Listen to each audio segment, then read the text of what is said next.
bang ako'y mabilang mo? Ano? Ba't hindi ka gumagamit ng brake? Ay, lumawasan mo sa babaeng ito eh. At Bakit mo na? Kasalanan mo na Titigyan mo talaga yan. lalakaran mo. Anong kasalanan ko? Anong kasalanan ko? Ay, iwasan nga kita, kaya ako naputol yung karo niya. Bakit May kasalanan eh. Sandali lang kayo tumaray. Gulo eh. Tala. Sino tatanga? Sino tatanga-tanga? Ha? Kayo nga pumunta dito eh. Ano ba? Talaga Akin yun Paano nyo nga dito na yan? Uy, ba't mo ako Ay, pinipili? iwasan nga kita, kaya ako naputol eh. Tatalo kayo. Paano yung ice cream ka? Bang kayo na ito may kasalanan din. Mga putis. Yan po yung talaga. Presinto tayo Sabi yan. Sa kata ha? Mga Alam mo, putis. ganito nangyari. Ganito mo yun. Alam mo, Dali lang. Ano ba nangyari? eh ganito Ganito nga nga ako. ho, itong ang bigit Naku, patawid na ba gano'n? Pagkatapos ito naman, dumarating napakabilis. Ano ba talaga nangyari? Ay, ganito ho nangyari sa Ganito ho talaga nangyari. Kami ho ay patating Akalain na yung nasa tumatawid right ako of way. nakarasada. Ito naman ang Bigla tataka-taka sa itong driver nito. Bigla na lang po ay iniwasan ko naman itong reckless na driver na ito. Eh, sino kaya magbabayad ng karo? Ay, talaga itong ikaw ang iniwasan ko, kaya ako nabangga itong sorbetero. Talagang iniwasan kita. May kasalanan eh. Isa-isa lang pare ha. Hindi tayo magkakasundo rito eh. Hindi tayo magkakaliwanagan.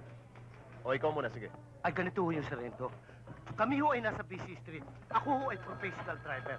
Ngayon, patiritso ko ganyan. Nung bigla ko na lang nakita itong sorbeterong ito, biglang pumasok. Ngayon, nung pag-iwas kong ganyan, dumarating naman itong reckless na babaeng ito. Inilagan ko siya, kaya ako nga napuntol ang dulo ng karo Kaya niya. ako nga nailang din sa'yo. Reckless Kaya ka! ginawa mo naman, Tama-tama. tinungkuhan mo naman taong ko. Binangga niya ako. Kitang-kita ko, malaki pa ang agwat. Para Yan, iwasan sir, na ito ang nakita. kasalanan. Taong yan, ang bumunggusan ng karo. Ay, mangyari nga, ay iniwasan kita, kaya ako nga napuntol. Pinawasan mo nga ang kotse, pero ako naman ang sinapul Ay, mo. kung bakit ikaw ay tatanga-tanga eh, laki-laki ng probinsya, hindi ka rin magtinda ng sorbete. Dito ka na dito sa syudad. Bakit sa probinsya ako nagtitinda ng ice cream, malamig doon? Dito sa syudad, mainit. Dito ako nagtitinda ng ice cream.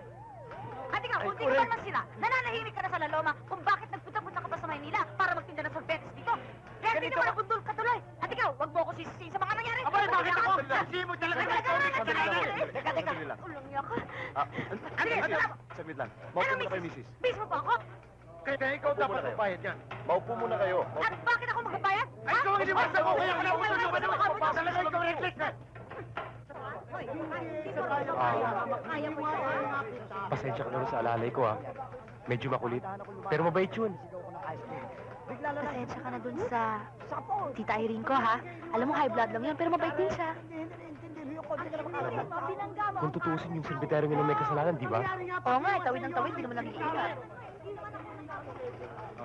Siya nga pala. Ako si Dennis. Dennis Lopez.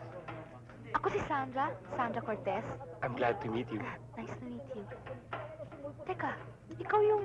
Alam mo nung una tayo nagkita, kasama yung barkada kong si Ellen. Sinundo mo siya? Oo. Di ka klase mo si Ellen? Oo. Lagi mo ba siyang sinusundo? Noon lang. Kasi pinatago ko ni Sister Margaret eh. Sinasama ako sa school play. Eh di ko yung nakuha nilang lead actor para dun sa play namin. Ay, alam mo, member din ako ng Drama Guild eh. Alam mo, ako magiging assistant director ninyo. Good. Di madalas namin kikita. Siya nga pala. Sorry doon sa nasabi ko ah. Kayo, favorite expression ko lang kasi yun eh. Favorite expression mo pa rin ba yon kahit kay Ellen? Oo, lalo na ako totoo. Pero maganda si Ellen, no? May mas maganda kay Ellen. Ikaw. Bolero. Minsan. Pero honest. Mas lalo kang gumaganda pagka nagagalit ka. Oh, Dennis, testigo ka. Talagang hindi natin sinasadya ang nangyari. Sabihin mo din sa matandang babaeng are, nahati kami sa damage noong karo ng sorbete. Hoy, ano ate? Ikaw may kasalanan? Ikaw ang bumunggo? Bakit ako makikihati? Nailang ako sa iyo eh. Anong pakialam ko sa'yo? Sino ba talaga magbabayad ng karo ko? Siya. Romy, may ka nga. Ikaw to nakabangga, ikaw pa tong high blood. You should respect ladies, you know? Mamang Silvitero, kami ho magbabayad. Tama. Naawas ka sa sweldo mo. Ano? Dapat talaga. Dali ka may kasalanan. Tita naman, babayaran na nga ng tao eh. Papayaan na natin sila. At ikaw naman bangkay ka. Kung bakit naman kasi karo ng sorbetes ang dala-dala mo? Hindi karo ng patay. Wait!